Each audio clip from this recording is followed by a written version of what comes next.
ছুটির দিনের সুখের ঘুম হারাম করে বাজারে হাজির অনেকেই। শীতের সবজির এমন বাহারি আয়োজন।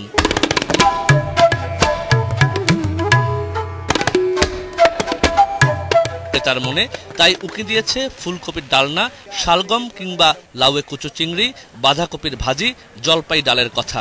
সাথে ঘৃত কাঞ্চন, লাউ, পালং শাক থাকলে তো কথাই নেই। তবে হাসিমুখ তাদের কালো হয়েছে ৭৫ টাকা কেজি নতুন আলু, ১২০ টাকার টমেটো কিংবা ৫০ টাকার গফরগাঁয়ের বেগুনের দাম শুনে। এই মুহূর্তে এই ৩ সবজি সবচেয়ে দামি। বিক্রেতারা বলছেন শুক্রবারে চাহিদা সরবরাহের টানাটানিতে দাম বাড়ে। ঈদের আগে যে দামটা ছিল সেটার থেকে এখন অনেক রিজনেবল প্রাইস, এবং আমি মনে করি যে এখন ক্রয় ক্ষমতার মধ্যে চলে আসছে। গত সপ্তাহে এবং আজকের মধ্যে বাজারে পার্থক্যটা খুব একটা বেশি নেই, কিন্তু এটা স্থিতিশীল। কাস্টমার বেশি আছে শুক্রবারে, আর আমরাও একটু বেশি মাল আনি, তার জন্য একটু দাম বেশি থাকে। সয়াবিন তেলের দাম কোনো কারণ ছাড়াই লিটারে ২ টাকা বাড়িয়েছে কোম্পানিগুলো। তবে পেঁয়াজ কেজিতে ২ টাকা আর চাইনিজ আদার দাম ১০ টাকা পর্যন্ত কমেছে।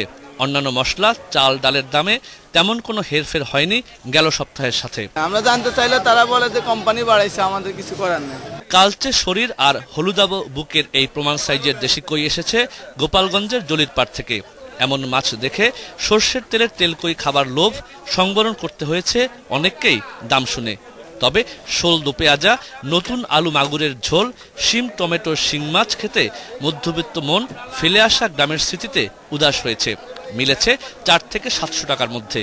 ছিল নদীর পাঙাশ, হাওরের পাবদার মতো নাগালের বাইরের অনেক রাজকীয় মাছ। চড়া দাম, এটা মানে মানুষের ক্রয় ক্ষমতার বাইরেই বলা যায়। সাপ্লাই বেসিক্যালি প্রচুর, বাট মাছের দামও প্রচুর। নদীতে শুকাই গেছে গাং খাল, মাছের দাম, মাছও ধরা কম খাইতেছে, মাছের দাম একটু বেশি হইতেছে। প্রচলিত অপ্রচলিত দেশি ফলের মেলাও বসেছিল বাজারে। কদবেল, পানিফল, টক ফল, আমলকি, বাদাবি লেবু থেকে কামরাঙ্গা ত্বক, এমন ফলের হাতছানিতে কার না মন ছলকায়। কোরবানি ঈদের পর মাংসের বাজারের প্রতি বিমুখ ছিল সাধারণ মানুষ। এখন তারা আবারও মাংসের বাজারে ফিরতে শুরু করেছে। সেই সাথে বাজারে বেড়েছে জিওল মাছ আর শীতকালীন সবজির প্রাচুর্যতা। তবে কমেনি ক্রেতা বা বিক্রেতার দাম বৃদ্ধি বা কমার পাল্টাপাল্টি অভিযোগ। শওকত মিল্টন, এটিএন বাংলা, ঢাকা।